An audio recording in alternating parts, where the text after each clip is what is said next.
So I'm going to talk about how we produce food in Tasmania and how it's changing, and it is changing quite dramatically. But there's some positives as well associated with that.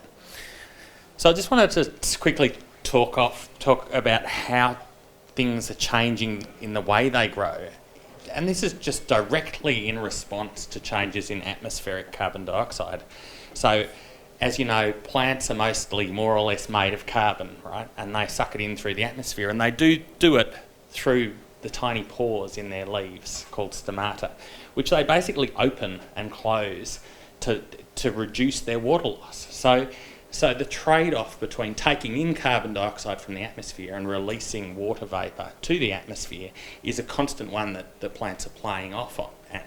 So one thing that carbon dioxide increases in the atmosphere does to plants is it increases their water use efficiency, really quite dramatically. So projected sort of into 2070 towards the end of the century, most plants are about 20% more efficient at growing. But what they grow is more carbon, right? They don't necessarily become more nutritious. So there's a trade-off with that as well. So the way things grow is changing, and it's changing to make them slightly less nutrient rich, but they're becoming better at growing with less water, which is sort of handy because it's going to be hotter and often drier as well. So this is mirrored also by a system in the ocean, which Greta didn't talk about, which I'll add to for a moment, which is that what happens in the ocean with carbon dioxide is that it gets mixed with the ocean water and produces this stuff called carbonic acid, which makes the ocean slightly acidic. And as concentrations of carbon dioxide in the atmosphere increase, so acidity in the ocean gets higher. And it gets higher particularly in colder waters. So a lot of creatures with carbonate shells and skeletons and things have to work harder essentially to lay that shell down. So your oysters out here in the bay, that as the oceans are getting more acidic, they're having to put more of their energy into laying down shell. It's not going to affect the oyster growing here for probably another 50 years or so, but there are projections that sort of impact happens. And certainly it affects the food chains in the ocean quite dramatically. So they're sort of two drivers, I guess, that the carbon dioxide itself is having to in the changing the way things grow, food grows. But the really big one for us in Tasmania is the changes in temperature, which Greta indicated, talking about the ecology. Things move with temperature changes. And basically we're looking at moving or changing the environment for a heap of the things that we're growing. So the example that I was going to give you here is sparkling wine heading south. So we grow sparkling grapes on the east coast. These are projections from a recent work from the government department, de Pipui, which uses the previous work of Climate Futures Tasmania, and I've just got an A2 scenario, which is a relatively high scenario, but for 2050, so even if we reduce our emissions dramatically, that would be pretty much what the state looks like in 2070, 2080.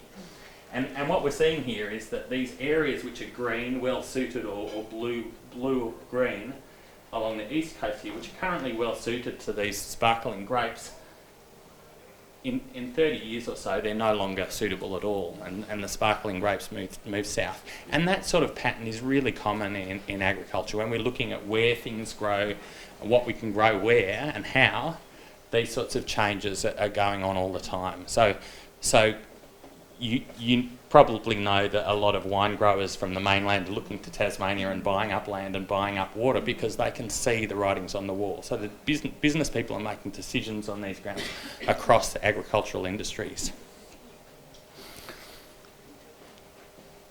Not only do the changes in that sort of temperature and the growing season affect where we can grow what, but of course frost windows are changing dramatically. So one of the big indicators that climate change is really driven by CO2 is that nighttime temperatures are increasing faster than daytime temperatures.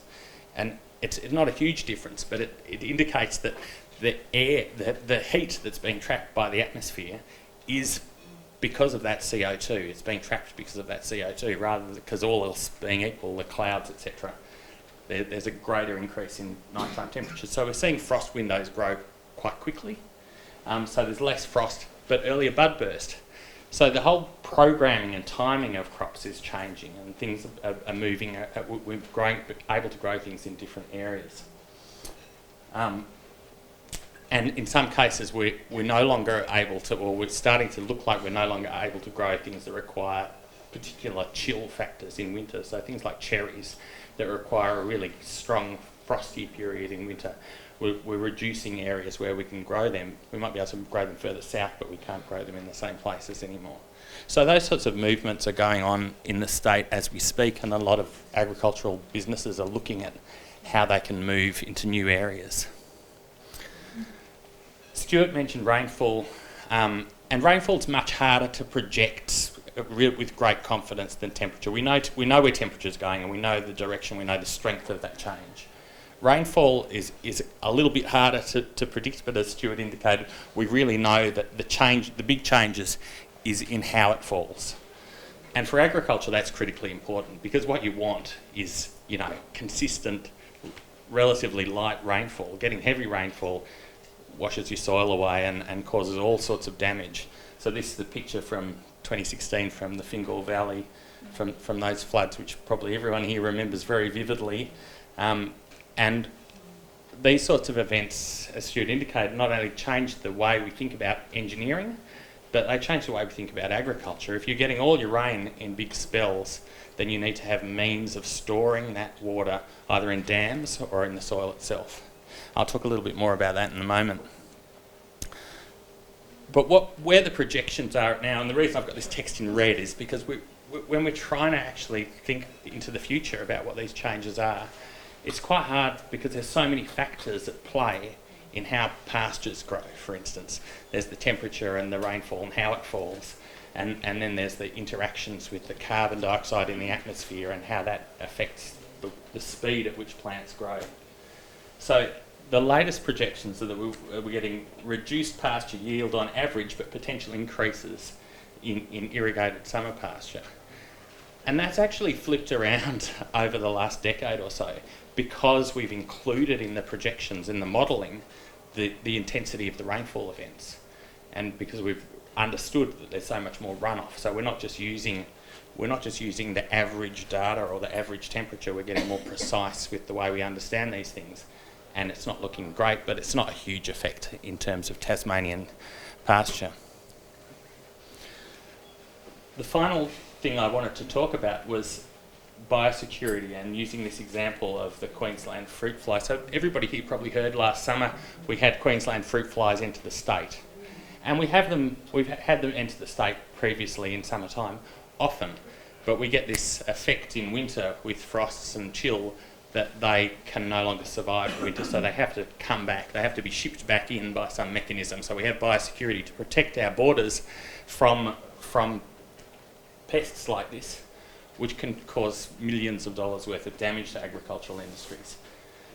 But over the next 50 years or so, they will live in Tasmania. If they enter Tasmania, they will be able to live here over winter. So this picture here from 61 to 90 indicates that they're transient in these parts of the state. So they can survive potentially one generation, but they don't go on to breed. As we move into the later part of the century, they become suitable or marginal. So they can potentially, they will be able to survive the winter. And that's the thing that we're looking at with all sorts of biosecurity risks at the moment, because the temperature and frosts are excellent protection from a whole variety of risks that we face. But as the temperature warms up, those things become much more able to survive over winter. And that's a big risk for some of our industries, which are specifically set up to have that sort of security against those sorts of risks. So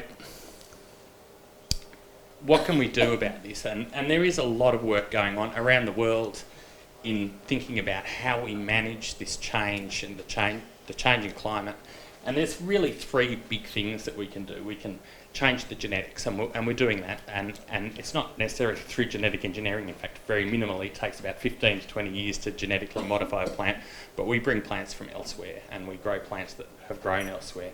So we're going to be seeing Shiraz and Cabernet Sauvignon growing on the East Coast instead of sparkling wine, but Pinot. And we change the environment, and we work together. So we now have avocados growing in Tasmania. Expect to see more of that sort of thing.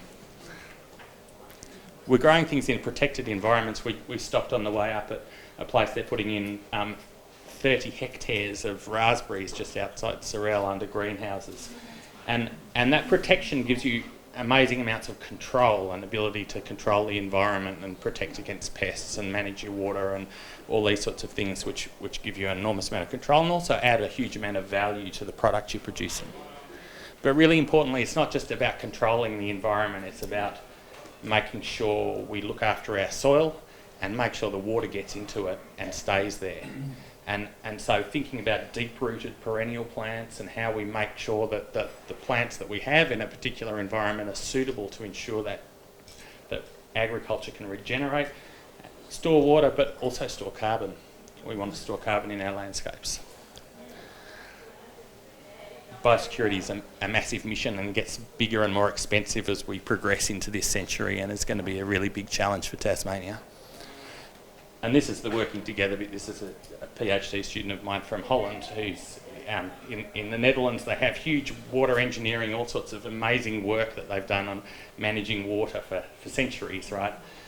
Getting people like that over here to help us think through our water challenges and you know, learning from each other across the world, that's where we're at. So we will be able to keep growing food really productively in Tasmania, but we're going to have to think about it in new ways. Thanks. Lovely, thanks Pete.